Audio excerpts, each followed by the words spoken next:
Ashley and I met the summer of 2003, and we hit it off immediately. You're laughing.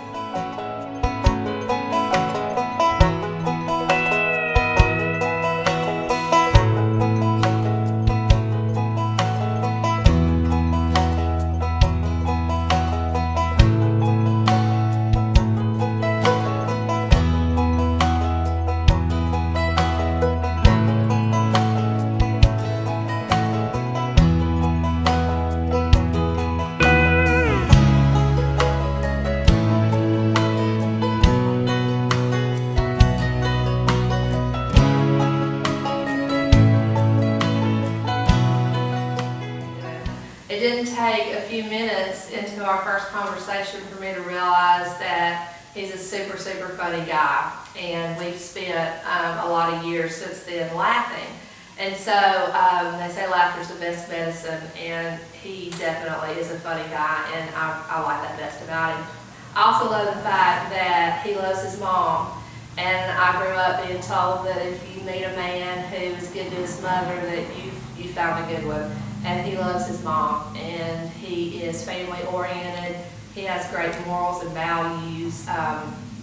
He's super outgoing, and he's the life of the party, and he never meets a stranger.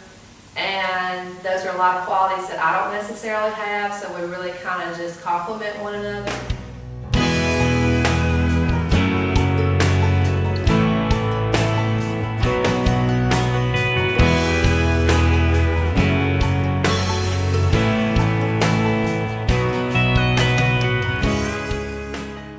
There were several things that attracted me to Ashleigh, and several things that I love about her.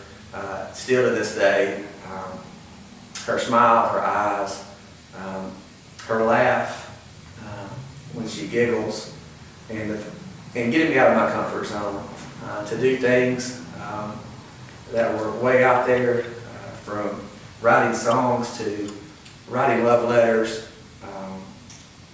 And just being different, whether we were going on a hike or just riding in the car and singing along to,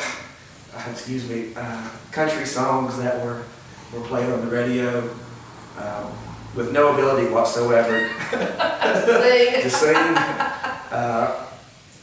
We just enjoy spending time together, pretty much from day one.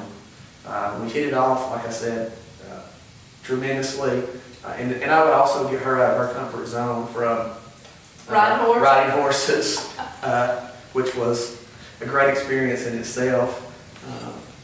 But I loved her then, and I love her now, and I always will love her.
Ashleigh has two children by a previous marriage, Ivy, who is 22, and White, who is 15.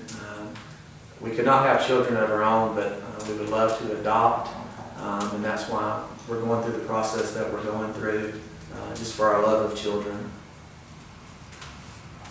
When Greg and I got married, we knew that we wanted to have children together, and so from the very beginning we tried to get pregnant, and it didn't happen, and so we gave that some time, and then we actually went through 2 failed IVF cycles, and we were very vulnerable. It was a very emotional time for us, but we wanted that together. And something I think is important to say that we haven't said, and this is really out there, but at the time when we met, we were both school teachers, and Greg's now an assistant principal and has 15 years in education, and I taught school for 15 years, and we love children, and so our love of children was it was instinctive that we would have children together. And so when that looked like it was going to be maybe not a possibility, honestly, we were really sad. It was a sad time. And then we kind of turned it over to the Lord and said, you know, if this is going to happen, it's in your hands, it's been in your hands all along, and we're going to trust you. And so with the support of one another, with the support of our families and friends, we kind of moved on. And then the last year and a half, we had a season where we began to talk about adoption. And adoption is something that has always been on my heart. I remember being in elementary school and talking about foreign adoption and adopting a child from Asia. I wanted a baby from China or from Japan.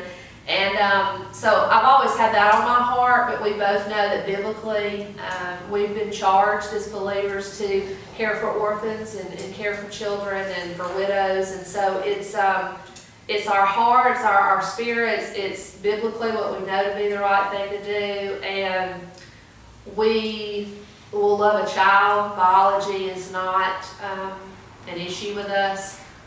Greg shared he loves my children. They're his children too. He doesn't call them his stepchildren. He has a daughter and a son. So the adoption process doesn't hinder that. I've been a mom, to be honest, and Greg's never been somebody's daddy.